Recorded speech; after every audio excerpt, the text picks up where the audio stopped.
America के साथ वार्ता से पहले शहबाज शरीफ साहब से मीटिंग कर रहा है।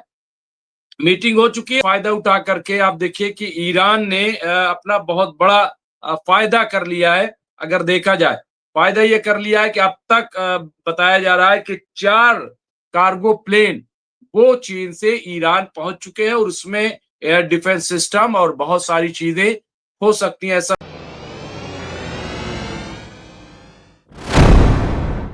आदाब, मैं हूं मुमताज आलम रिजवी और इस वक्त मैं आपके खिदमत में स्पेशल लाइव हाजिर हुआ हूं। जी हाँ, दोपहर के 3 बजे हुए हैं और 3:30 बज रहे हैं। हिंदुस्तान का टाइम बता रहा हूं। और पाकिस्तान में बातचीत के लिए तैयारियां तकरीबन मुकम्मल हो चुकी हैं। इस्लामाबाद में तैयारियां चल रही थी। वहां जो अमेरिका का डेलीगेशन है वो पहुंच चुका है। इसके साथ ही ईरान का डेलीगेशन वहां पहुंच चुका है।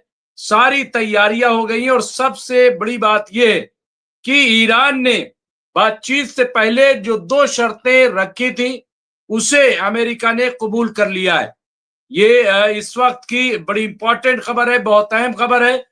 2 शर्तें, एक शर्त तो ये है कि लेबनान पे हमले बंद हो, वहां जंगबंदी की जाए, और दूसरा ये है कि जो भी उनके असास जो है असासे हैं, जो भी उनकी मालियात को फ्रीज कर रखा गया है उसे फौरन रिलीज कर दिया जाए। तो इस तरह से आप देखिए कि ये बहुत बड़ा अचीवमेंट ईरान का माना जा रहा है कि अमेरिका ने दोनों शर्तों को मान लिया है। तो ये बातचीत से पहले मैं समझता हूं कि बहुत ही इंपॉर्टेंट है और अमेरिका और इजराइल ईरान के दरमियान बातचीत होने जा रही है। तीसरा जो बड़ा इंपॉर्टेंट सवाल है कि इजराइल का क्या होगा, इजराइल के वजीर आजम बेंजामिन नेतन्याहू को क्या होगा, क्योंकि यहाँ पे पीस टॉक के बाद जो सबसे बड़ी खबर होगी वो ये कि बेंजामिन नेतन्याहू को कोर्ट में पेश होना है और उनपे जो मुकदमात है वो बड़े संगीन है। चाहे वो क्रिमिनल का मैटर हो, क्राइम का मैटर हो, या फिर उनके जो घोटालों के मामले, करप्शन के वो मामला हो, तो उस पर भी सबकी नजर है। लेकिन सबसे पहले ये कि बातचीत में क्या होता है, पूरी दुनिया देखे तो पूरी दुनिया की नजर इस वक्त यहाँ ईरान पे तैनात है। या आप देखें, ये बिल्कुल ताजा खबर कि ईरान की शर्तों पर अमेरिका तैयार, फ्री संपत्ति जो उनका सरमाया है उसे बहाल। ईरान ने बातचीत शुरू करने से पहले अमेरिका के सामने अपनी 2 शर्तें रखी थी, यानी बातचीत से पहले पहला उसकी फ्री संपत्ति बहाल हो और दूसरा लेबनान में हमले बंद हो। रॉयटर्स की खबर के मुताबिक ईरान की शर्तें मान ली गई हैं।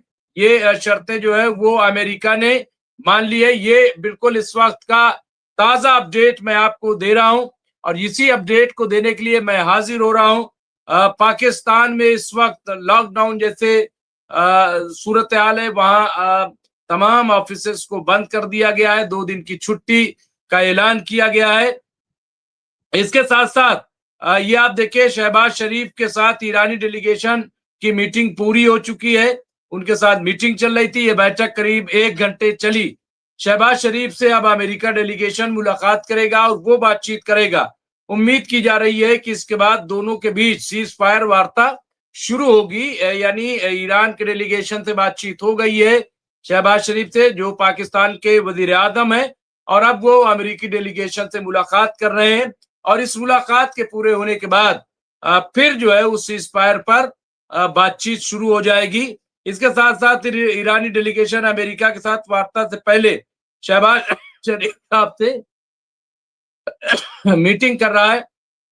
मीटिंग हो चुकी है। तो ये ताजा अपडेट है और दोनों जाहिर सी बात है कि अपनी अपनी बातें रखेंगे। लेकिन दिलचस्प बात यह है कि ईरान जो डेलीगेशन है उसमें जो लोग शामिल हैं, आप उन्हें अगर देखें तो आपको अंदाजा होगा कि उन्होंने जो इम्पोर्टेंट बातें रखी थी वो बहुत ही अहम थी और उसे तकरीबन देखा जाए तो कबूल कर लिया है। मैं सबसे पहले बता देता हूं कि इस डेलीगेशन में कौन कौन फिलहाल शामिल है।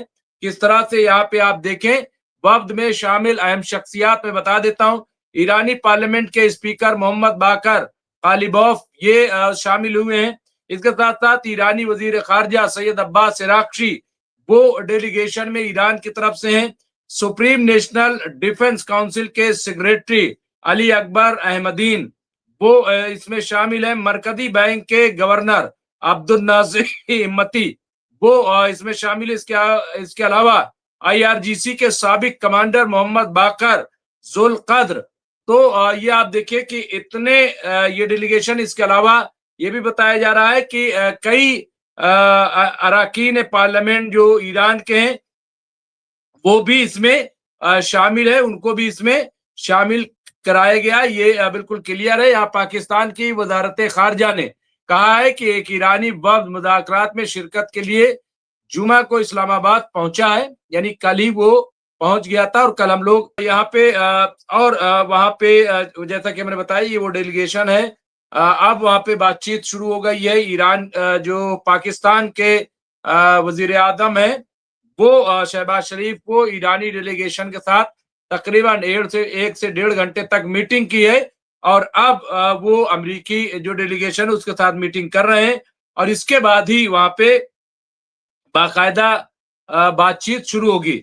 ये वादे नहीं बताया जाता या मुतालबात हफ्ते के रोज होने वाली बातचीत को यहाँ पे किस तरह से, मतलब क्या फॉर्मेट होगा, क्या शर्तें होंगी, किस तरह से टॉक आगे बढ़ेगी। जाहिर सी बात है इससे पहले भी हमने देखा था कि कई राउंड में बातचीत हुई थी, हालांकि उस बातचीत को पाए तकमील तक नहीं पहुंचने दिया था इजराइल और अमेरिका ने। जब जून 2025 से पहले बातचीत हुई थी, मैं हमले की बात कर रहा हूं, तो आप देखिए कि 12 जून 2025 को इजराइल की तरफ से हमला हो गया और ये जंग 24 तारीख तक यानी 12 दिन तक चली थी और आखिर में जंग बंदी अमेरिका को करनी पड़ी थी। मैं सबसे पहले बता दूं अमेरिकी वफ्द में कौन कौन शामिल है। नायब सदर अमेरिका के जो है वाइस प्रेसिडेंट जेडी वैंस जो है वो शामिल है, उनकी कयादत में ये पूरा वफ्द गया है। इसके अलावा खुसूसी एलची स्टीव विटकॉफ जो है वो गए हैं। इसके अलावा यहाँ पे देखिए जैरेड कुशनर जो इनका पोस्ट नहीं लिखा गया, इनकी पोस्ट ये है कि ये अमेरिकी सदर डोनाल्ड ट्रंप के दामाद हैं और मैं समझता हूँ कि यही बहुत बड़ी पोस्ट है।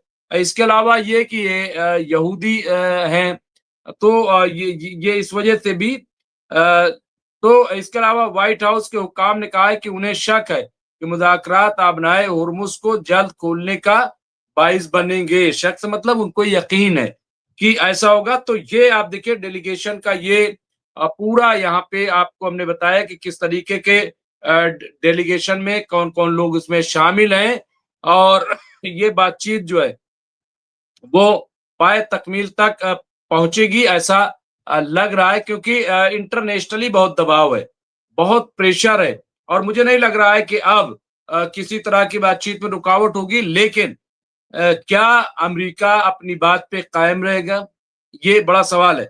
दूसरी तरफ ये कि हालात का फायदा उठा करके आप देखिए कि ईरान ने अपना बहुत बड़ा फायदा कर लिया है। अगर देखा जाए फायदा ये कर लिया है कि अब तक बताया जा रहा है कि 4 कार्गो प्लेन वो चीन से ईरान पहुंच चुके हैं और उसमें एयर डिफेंस सिस्टम और बहुत सारी चीजें हो सकती हैं, ऐसा बताया जा रहा है। तो एक तरफ बातचीत है और दूसरी तरफ ईरान खुद को स्ट्रांग कर रहा है कि अगर फ्यूचर में फिर जंग होती है तो ईरान उसके लिए खुद को बहुत तैयार कर रहा है। अब यहाँ पे स्ट्रेट ऑफ हॉर्मुज का नया संकट बताया जा रहा है कि अपनी बिछाई समुद्री माइंस नहीं खोज पा रहा है ईरान, ये ऐसा कर रहा है। लेकिन ये देखिए ये तमाम जाहिर सी बात है स्ट्रेटेजी होती है कि कैसे उसको खाली करे, क्या करे, बातचीत चल रही है।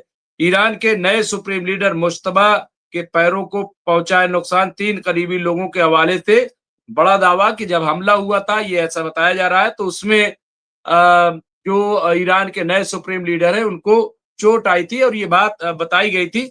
लेकिन अभी हाल ही में 2 दिन पहले जो एक वीडियो जारी किया गया था वो ऐसा नहीं लग रहा था, ना वो एआई था, तो उसमें चोट का कहीं कोई जिक्र नहीं हो रहा था। इसके अलावा ये आप देखिए कि मासूम की तस्वीरें खून से सने बैग ईरानी डेलीगेशन ने शेयर की, विमान के अंदर की तस्वीर, और ये दुनिया में ये तस्वीर जो है वो फैल गई है। और सबसे खास बात ये है कि ईरान ने इस बातचीत का नाम रखा है मिनाब स्कूल के हवाले से इसको रखा है, जो बच्चे मार दिए गए थे तो उसके नाम से ये बातचीत जो है करने का फैसला लिया है। यहाँ पे आप देखिए तो 168 बच्चे जो है वो मार दिए गए थे, यहाँ पे बताया जा रहा है। तो उसी को यहाँ पे इस उड़ान में मेरे साथ ही मिनाब 168 है, यानी 168 बच्चियां जो मारी गई थी उसको यहाँ पे हम देख सकते हैं किस तरह के हालात जो है वहां पे पैदा हो रहे हैं। तो ये पूरी तस्वीर मैं आपके साथ पेश कर रहा हूं और बातचीत लगातार जो है वो जारी है। अभी ईरान और अमेरिका के दरमियान बातचीत नहीं हुई है, उसकी भी तैयारी चल रही है। यहाँ पे मैं आपको एक चीज और इम्पोर्टेंट बता दूं, जो सवाल के तौर पे सामने बात आ रही है कि जब ईरान और अमेरिका के दरमियान बातचीत होने जा रही है, पीस टॉक होने जा रही है, तो क्या वजह है कि जो सऊदी अरब के लीडर हैं वो क्यों पहुंचे, सऊदी अरब के वजीर खजाना वो पाकिस्तान क्यों पहुंचे, क्या उनके लिए क्यों पाकिस्तान अचानक जरूरी हो गया या पाकिस्तान याद आया। अमेरिका और ईरान का हाई लेवल डेलीगेशन हफ्ते को सीजफायर वार्ता के लिए पाकिस्तान की राजधानी इस्लामाबाद पहुंचा। इससे एक दिन पहले जुमा को सऊदी अरब के फाइनेंस मिनिस्टर मोहम्मद अल जदान के जो इस्लामाबाद में पाकिस्तान के वजीर आजम शहबाज शरीफ से मुलाकात की और आपसी फायदे के मामलों पर बात की और दोनों देशों के बीच सहयोग को मजबूत करने के लिए तो ये तो बयान दे दिया जाता है कि इस तरह का बयान आ जाता है, साहब बड़ी अच्छी मीटिंग हुई। लेकिन सवाल ये है कि ये डेलीगेशन आया क्यों था, क्या इसके पीछे मोटिव था, क्या इसके पीछे मकसद था, ये देखने वाली बात होगी। और हमारे साथ बहुत जल्द जुड़ जाएंगे राशिद रिजवी साहब, और मैं उनसे कुछ सवाल जरूर पूछूंगा राशिद रिजवी साहब से कि वो इस पीस टॉक को किस तरह से देखते हैं, क्योंकि उन्होंने बड़ी गहरी नजर इस पे रख रखी है। अभी वो आए नहीं है, बहुत जल्द हमसे राशिद साहब हमें ज्वाइन करेंगे तो हम उनसे और डिटेल में चीजों को जानेंगे। लेकिन यहाँ पे आप देखिए मीटिंग के दौरान क्या बात हुई, यानी सऊदी अरब के जो वजीर खजाना आए थे अचानक, उनसे क्या बात हुई। मीटिंग के दौरान शरीफ ने दो पवित्र मस्जिदों के कस्टोडियन किंग सलमान बिन अब्दुल अजीज और क्राउन प्रिंस मोहम्मद बिन सलमान को मुबारकबाद दी है और पाकिस्तान को किंगडम के लगातार सपोर्ट के लिए उनकी तारीफ की। उन्होंने सऊदी अरब की लंबे समय से चली आ रही इकोनॉमिक और फाइनेंशियली मदद की सराहना की, जिसने उनके मुताबिक पाकिस्तान के इकोनॉमिक स्टेबिलिटी को सपोर्ट करने में अहम किरदार निभाया है। शरीफ ने फिर कहा कि पाकिस्तान और सऊदी अरब के बीच गहरे और लंबे समय तक चलने वाले रिश्ते हैं और इस बात पर जोर दिया कि पाकिस्तान के लोग और हुकूमत हमेशा किंगडम के साथ शाना बशाना या कंधे से कंधे मिलाकर खड़े रहे। मोहम्मद अल जदान ने से मुलाकात के दौरान शहबाज शरीफ ने जोर दिया कि पाकिस्तान सऊदी अरब के साथ अपना सहयोग बढ़ाता रहेगा।